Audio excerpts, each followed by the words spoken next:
আসসালামু আলাইকুম গাইস, কি অবস্থা সবার? আশা করি সবাই অনেক ভালো আছেন। আলহামদুলিল্লাহ, আপনাদের দোয়ায় আমরা অনেক ভালো আছি।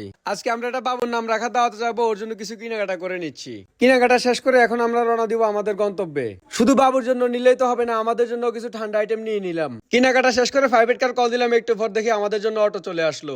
ফাইনালি অটোতে উঠে রওনা দিলাম আমাদের গন্তব্যের দিকে। দেখছি নি রহিম ভাই কামটা করছি, প্রাইভেট কারের কথা কই ফর আমগরে অটো দিল গেছে। খবর রাখছি নি আজি তাঙ্গো গন্ডাপাড়া মিনিবার ফুটবল টুর্নামেন্ট চলতে আছে। দেখছি নি অত নি রহিম ভাই আমগরে অটোতে ধাক্কা নামাই দিছে ব্যক্তি রে। হেমিয়া কয় বই থাকতে থাকতে তোকে শরীরে শরীর জমে গেছে একটু বাকি রাস্তা তোকে যা আড়াই নিয়ম উমো যাই কথা হেই কাম হেমিয়া আছে আমাকে সব আড়া শুরু করছে। মানুষের আন্দুয়ার দিছি বেসাবাদি রহিম বেরি কইলাম ভাই আপনাদের মানুষের বাইর ভিত্তি দিয়ে আবে তবে আড়া শুরু করছেন, কে যদি আমাকে ধরে আবার ফিরি দেয়। হেমিয়া কয় হে বেটা তুই গিতে কস কার এত হাসপাতাল আমাকে তার দিব কে কি আঙ্গরে ডরা নাই। হেমিয়ার কথা উনি সাহস পেলে আমার আল্লাহ আল্লাহ করে সামনের দিকে আড়া শুরু করলাম। গ্রাম বাংলার অপরূপ দৃশ্য, প্রবাসী ভাইরা কে কি মিস করেন অবশ্যই কমেন্ট বক্সে জানাই দিবেন।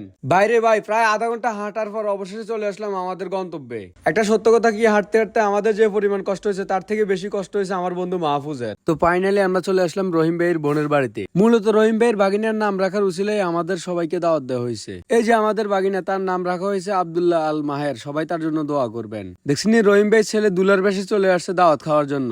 অবশেষে আমাদেরকে খাবার দেওয়া হলো আর আমরা সবাই ক্ষুধার্ত, সবাই এখন খাবো। খানাটা সামনে দিতে দেরি হয়েছে, মাহফুজের লইতে দেরি হয় না, তার নাকি অনেক খিদে বেশি লাগছে তো খানা শুরু করছে। আসলে মাহফুজের একা দোষ দিয়ে লাভ কি, আমরা সবাই তো ক্ষুধার্ত, সবাই তো একসাথে খাওয়া দাওয়া শুরু করছি। আলহামদুলিল্লাহ আমাদের জন্য অনেক কিছু আয়োজন করা হয়েছে, সবকিছুই অনেক ভালো হয়েছে। আমরা সবাই পেট ভরে খেয়ে নিয়েছি, যা আপনারা নাদিমের অবস্থা দেখে বুঝতে পারতেছেন। তো ফাইনালি আমরা খাওয়া দাওয়া শেষ করে সবার কাছ থেকে বিদায় নিয়ে এখন চলে যাবো আমরা যার যার কাজে। কে কি পরিমাণ খাইছে এক একজনের পেটের অবস্থা দেখলে বুঝতে পারবেন। আসার পথে দেখা হয়ে গেল আমাদের মাহফুজের ছোটবেলায় হারিয়ে যাওয়া এক বন্ধুর সাথে। তো আপনাদের আঞ্চলিক ভাষায় এই প্রাণীটিকে কে কি বলে ডাকেন অবশ্যই জানাবেন, আর আমরা বলি কুত্তে। এই জিনিসটা দেখে খুব ভালো লাগলো, চাইলে যে কেউ হাত দিয়ে নিয়ে নিতে পারে, কিন্তু এই এলাকার মানুষ খুব ভদ্র, যা বুঝা গেল। আমরা গ্রাম বাংলা দৃশ্য উপভোগ করতে করতে হাঁটি হাঁটি পাপা করে চলে যাচ্ছি আমাদের যার যার গন্তব্যে। তো আজকের ভিডিওটি কার থেকে কেমন লাগলো অবশ্যই কমেন্ট বক্সে জানিয়ে দিবেন, কিন্তু আপনাদের কমেন্টের অপেক্ষায় রইলাম। দেখা হয়ে যাবে পরের একটা ভিডিওতে। সেই পর্যন্ত সবাই ভালো থাকুন, সুস্থ থাকুন, আর অ্যাটম পানি টিমের সাথে থাকুন।